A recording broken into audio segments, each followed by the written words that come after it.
Pois bem, bom dia a todos. É com grande satisfação que damos início a mais um painel tributário preparado pela equipe técnica da CCA Bernardon.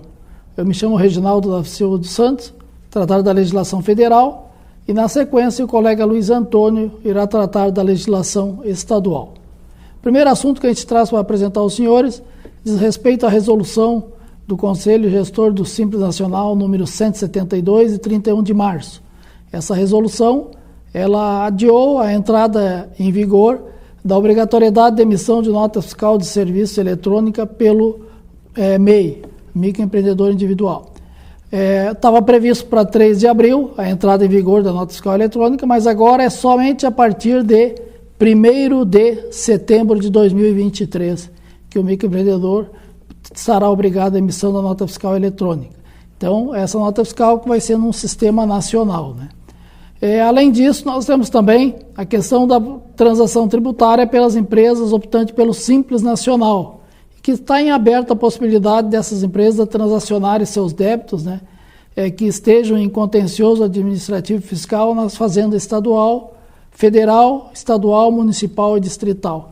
Então tem mais uma prerrogativa de negociação de dívidas por parte das empresas do Simples Nacional. Agora, com relação ao segundo assunto da legislação federal, nós vamos falar um pouco sobre declaração de imposto de renda da pessoa física, mais precisamente na situação de espólio, né, na condição de espólio. Então, a pergunta que a gente recebe frequentemente aí é com relação ao espólio, em que condições está obrigado a entregar a declaração de espólio. O espólio, como regra geral, né, ele está obrigado a observar a entrega de acordo com as demais contribuintes, pessoas naturais. Então, se o espólio teve uma renda tributável superior aos R$ 28.559,70, se o espólio auferiu rendimentos isentos não tributáveis, tributação exclusiva acima de 40 mil, se tem bens declarados de valor superior a R$ 300 mil, as receitas da atividade rural. Então, tem todas aquelas demais condições que obrigam os contribuintes naturais a entregar a declaração de imposto de renda, o espólio também deve ser observado. É lógico que aqui no caso do espólio, quem vai observar vai ser o inventariante, né, a pessoa responsável pelo espólio. Como entregar essas declarações e que tipos? Com o falecimento, né, o espólio ele passa a ter 3 situações de declarações, né?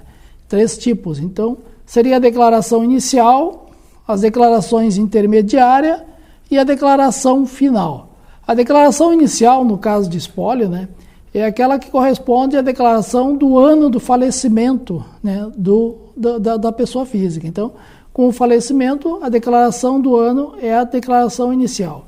As demais declarações, enquanto não encerrado o inventário, elas são denominadas declarações intermediárias. Vamos só ressaltar que tanto a declaração inicial quanto as intermediárias, o modelo de entrega ele é igual aos demais contribuintes, modelo simplificado, modelo completo, e não há nenhuma alteração. A única condição é que vai ser lá na especificação da condição do contribuinte, atividade, é a tipificação de espólio, certo? Não muda mais no restante. Agora, nós temos a declaração final, né? A declaração final de espólio é aquela que é entregue relativa ao ano em que encerra o inventário, ao encerramento do inventário judicial ou extrajudicial, certo? Então, nessa declaração é que vai ser feita a declaração de informação do encerramento do inventário, onde vai ser prestado todas aquelas informações sobre se o inventário foi judicial, se foi extrajudicial, qual foi a vara, qual foi o número do processo, a data do trânsito em julgado, ou se o inventário foi extrajudicial, qual é o tabelionato que lavrou a escritura, qual é o número da escritura, a data da escritura. E nessa declaração final, então, são prestadas aquelas informações, qual é o destino que é dado para o Monte Mora, os bens que foram deixados pelo espólio. Ou seja, quem são seus herdeiros e a meeira, que receberam esses bens, né? Então vai ser informado o CPF de cada herdeiro, ou da meeira ou do meeiro, e o quanto de cada bem toca para cada CPF dos herdeiros ou da meeira ou do meeiro. Então, nessa declaração final são prestadas todas essas informações. Também na declaração final é informado qual é o valor que é atribuído aos bens que são transferidos para os herdeiros ou para meeiro ou meeiro. Se é o valor, o custo fiscal da última declaração, ou se é pelo valor de mercado. Ressaltando que, se for pelo valor de mercado, por óbvio, na declaração do final de inventário deve ser feita a apuração do ganho de capital, no caso de transferência pelo valor de mercado, e, se for o caso, o recolhimento do imposto de renda incidente sobre esse ganho. O imposto de renda incidente sobre o ganho de capital apurado em declaração final de espólio, ele vence no último dia útil do mês de entrega da declaração final, que nesse ano, no caso, vai ser 31 de maio de 2023, em relação ao ano calendário 2022. Então, mesmo que o inventário tenha sido encerrado em 2022, qualquer mês do ano de 2022, e a transferência se dê pelo valor de mercado dos bens, o ganho, o imposto de renda incidente sobre o ganho de capital vai vencer em 31 de maio de 2023. Então, com relação a essa declaração dos bens, a obrigatoriedade seria essa. Além disso, nós temos a questão também dos rendimentos, né? Os rendimentos que entram na declaração do espólio são todos aqueles rendimentos próprios do espólio, dos bens deixados pelo espólio, né? Aluguéis e outros rendimentos. E, no caso, 50% dos rendimentos dos bens comuns, por opção, ou 100% na declaração do espólio. Então, na declaração do espólio entra 50% dos bens comuns ou 100% desses rendimentos. E o espólio também ele pode ter, no caso, dependente, se for o caso. Então, com relação à declaração de espólio, o recado que a gente gostaria de transmitir aos senhores seriam esse. Lembrando, por fim, é lógico que o prazo final é no último dia de entrega da declaração de espólio final de 2022, é no último dia útil do mês de maio de 2023. Então, esse seria o recado na área da legislação federal. Fiquei na sequência com o colega Luiz Antônio na área estadual. Até lá, nos encontramos no próximo painel tributário.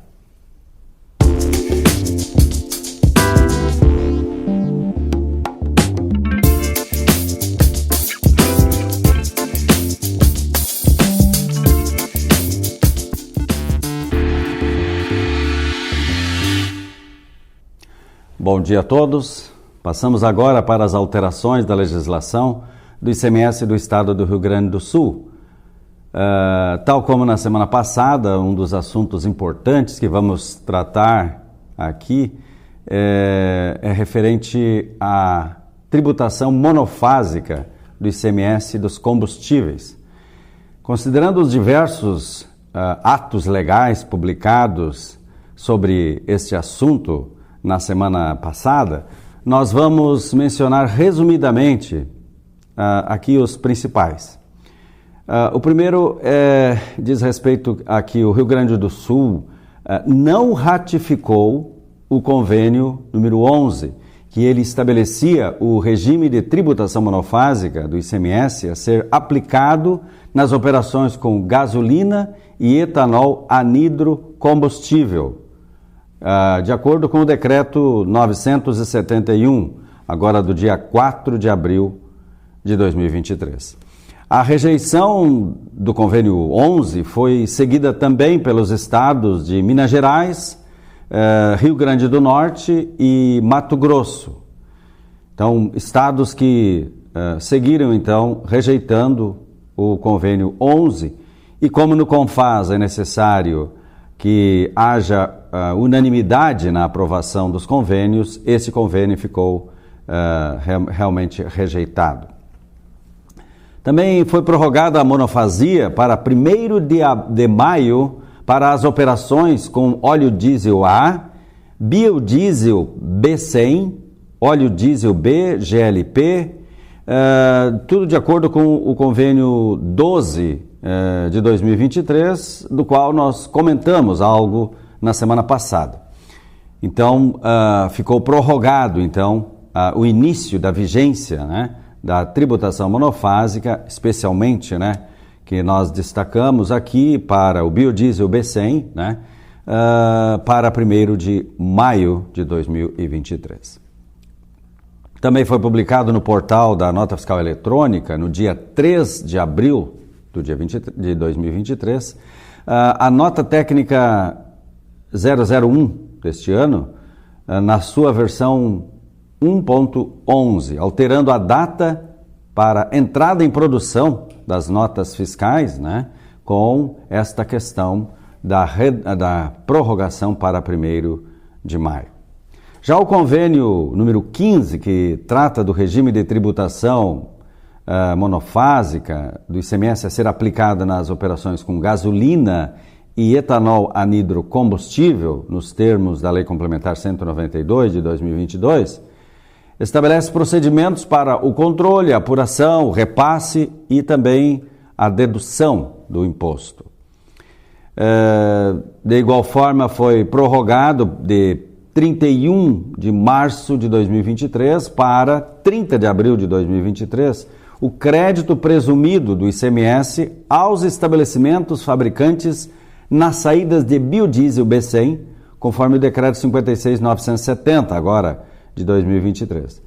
Importante que as empresas que trabalham com esses combustíveis devem, então, analisar pontualmente as regras estabelecidas pelos atos legais aqui mencionados de uma forma tão resumida, diante da proximidade do prazo de sua implementação no estado do Rio Grande do Sul.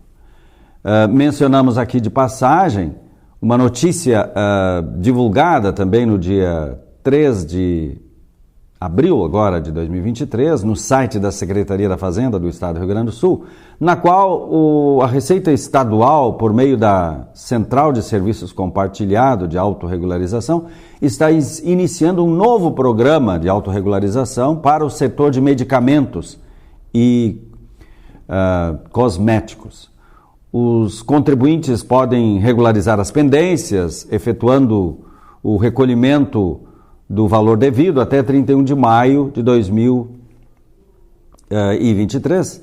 O programa tem como objetivo cobrar valores relativos ao ICMS subvenção tributária, ao adicional de alíquotas relativo ao Ampara, que é o Fundo de Combate à Pobreza aqui no Rio Grande do Sul, os quais são destacados na nota fiscal emitida pelos contribuintes do Simples Nacional, quando não houve, então, a declaração ou a arrecadação correspondente no período de 1º de janeiro de 2018 até 31 de dezembro de 2022. Tivemos também diversas alterações no regulamento do ICMS e estas, apenas também por flash, nós vamos destacar aqui, devido exatamente à exiguidade do tempo. Referente à subvenção tributária dos medicamentos, quando o valor da base de cálculo do imposto devido por subvenção tributária, determinado através de MVA, margem de valor agregado, ou PMPF, for maior que o preço máximo a consumidor, então deve-se adotar o PMC, preço máximo ao consumidor, de acordo com o decreto 56.959, agora do dia 31 de março de 2023.